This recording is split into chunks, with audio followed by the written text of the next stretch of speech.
अस्सलामु अलैकुम मेरे दोस्तों आप सभी ने मोर को तो देखा ही होगा। ये बहुत खूबसूरत होता है, लेकिन क्या आपको पता है कि मोर पहले जन्नत में रहा करता था और ये आज से कई गुना ज्यादा खूबसूरत जन्नत में था। मोर की खूबसूरती को देखकर सभी परिंदे उसके दीवाने थे। लेकिन क्या आप ये जानते हैं कि मोर को अल्लाह तबारक व ताला ने जन्नत से निकाल दिया था? आज की हमारी इस वीडियो में हम जानेंगे कि मोर से ऐसी क्या गलती हुई थी जिसकी वजह से उसे जन्नत से बेदखल कर दिया गया था। मेरे दोस्तों, जैसा कि आप सभी जानते होंगे कि अल्लाह पाक ने हजरत आदम अलैहिस्सलाम और हव्वा रजी अल्लाह ताला अन्हा को इंसानों में सबसे पहले पैदा किया। और जब अल्लाह तबारक व ताला ने हजरत आदम अलैहिस्सलाम और हव्वा रजी अल्लाह ताला अन्हा को पैदा किया तो उन्हें रहने के लिए जन्नत में भेज दिया। अल्लाह तबारक व ताला ने उनके लिए तरह तरह की नेमतें रखी थीं। कई तरह के फल मेवे सभी अल्लाह रब्बुल इज्जत ने मौजूद कराए, लेकिन इन सभी में एक अनाज ऐसा मौजूद था जिसे अल्लाह पाक ने हजरत आदम अलैहिस्सलाम और हव्वा रजल्लाहु ताला अन्हा को खाने के लिए सख्त मना किया था। कुछ उलमा इकराम इस अनाज को गंदुम कहते हैं, जिसे हम लोग गेहूं के नाम से जानते हैं। अल्लाह पाक का इरशाद हुआ कि तुम यहां हर नेमत का लुत्फ उठाओ, लेकिन कभी भी इस दरख्त के पास नहीं जाना। मेरे दोस्तों, ये बात तो सभी को पता है कि शैतान इब्लीस हजरत आदम अलैहिस्सलाम की वजह से जन्नत से निकाला गया, क्योंकि उसने अल्लाह के हुक्म की नाफरमानी की थी और हजरत आदम अलैहिस्सलाम को सजदा करने से मना कर दिया था। इस वजह से वो हजरत आदम अलैहिस्सलाम को अपना दुश्मन मानता था। इसीलिए शैतान ये चाहता था कि वो कैसे भी करके हजरत आदम अलैहिस्सलाम और अम्मा हव्वा को जन्नत से निकलवा दे।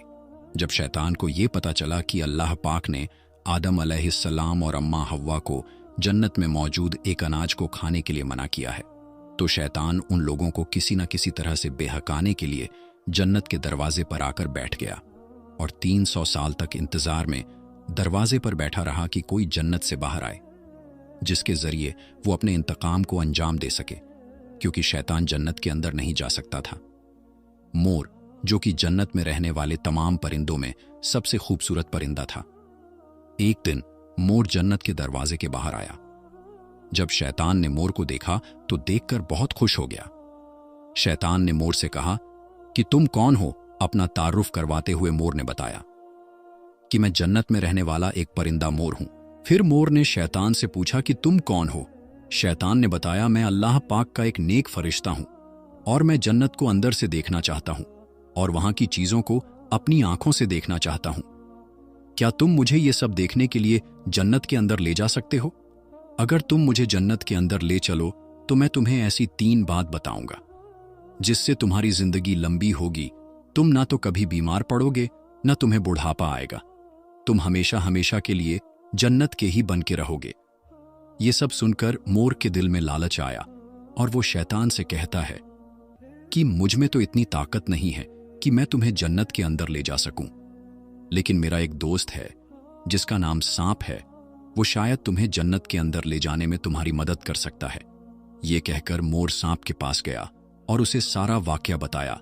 इधर सांप भी लालच में आ गया और सांप ने शैतान को अपने मुंह में लेकर छुपा लिया और अपने मुंह को बंद करके जन्नत के अंदर दाखिल हो गया।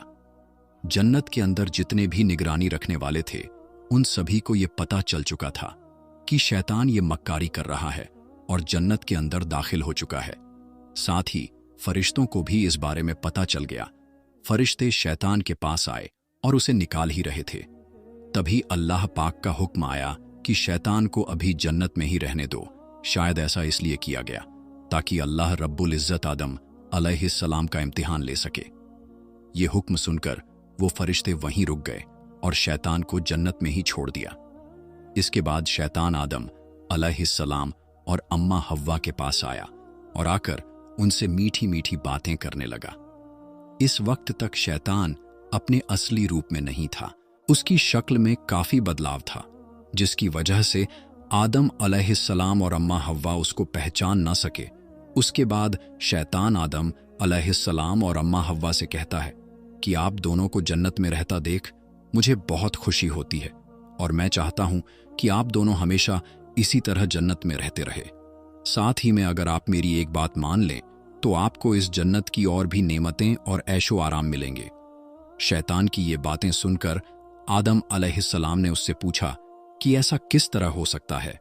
शैतान ने आदम अलैहिस्सलाम से कहा कि अगर आप ये दरख्त का फल खा लें तो आप हमेशा जन्नत में ही रहेंगे। ये सुनकर हजरत आदम अलैहिस्सलाम के दिल में थोड़ा लालच तो आया, लेकिन उससे ज्यादा उनके दिल में अल्लाह रब्बुल इज्जत का खौफ था। उन्होंने सोचा कि मेरे खुदा ने जिस चीज को खाने से मना किया है उसे खाकर मैं उसकी नाफरमानी नहीं करूंगा। लेकिन अम्मा हव्वा शैतान की बातों में पूरी तरह से आ चुकी थीं और उन्होंने आदम अलैहिस्सलाम को भी इस बात के लिए राजी कर लिया। फिर जब दोनों ने वो अनाज का दाना खाया और अनाज के दाने को खाते ही उन दोनों के सतर वाजह हो गए, जिसे छुपाने के लिए उन्होंने पेड़ों के पत्ते लेकर पहनना शुरू कर दिए।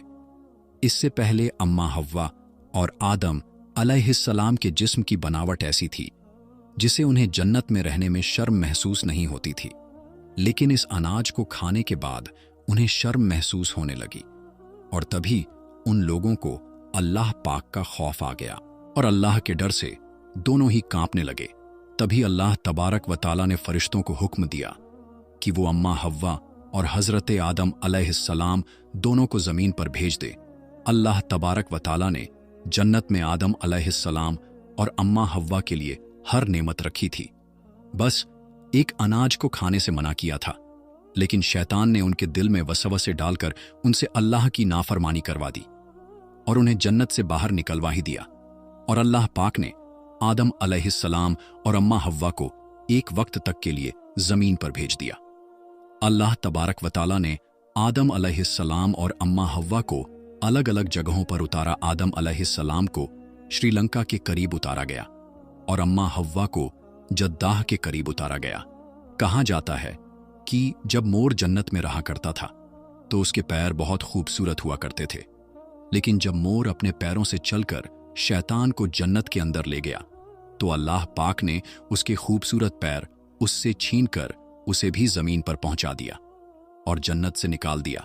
और सांप जो अपने मुंह के अंदर शैतान को छुपा कर ले गया था, उसके मुंह से पहले खुशबू आया करती थी और ना ही उसके मुंह में कोई जहर हुआ करता था, लेकिन अल्लाह की नाफरमानी करने के बाद अल्लाह ने उसके मुंह से वो खुशबू छीन ली और उसके मुंह में जहर पैदा कर दिया और सांप को भी मोर के साथ जन्नत से बाहर निकाल दिया गया। कुछ उलमा इकराम का कहना है कि ये सिर्फ एक मनगढ़ंत कहानी है और ऐसा कुछ भी नहीं हुआ था, लेकिन कुछ उलमा इकराम ऐसे भी हैं जिनका कहना है कि आदम अलैहिस्सलाम को जन्नत से निकाल के वाकई में इसी वाक्य का जिक्र हुआ है। मेरे दोस्तों, अल्लाह पाक बेहतर जानने वाला है। मेरे दोस्तों, बेशक अल्लाह तबारक व तआला बड़ा ही ताकत वाला और कुदरत वाला है। अल्लाह पाक हम सब पर रहमो करम फरमाए, आमीन या रब्बुल आलमीन। तो मेरे दोस्तों, ये थी हमारी आज की वीडियो। आप सबको कैसी लगी आप हमें कमेंट बॉक्स में जरूर बताएं और इस वीडियो को अपने दोस्तों जरूर शेयर करें।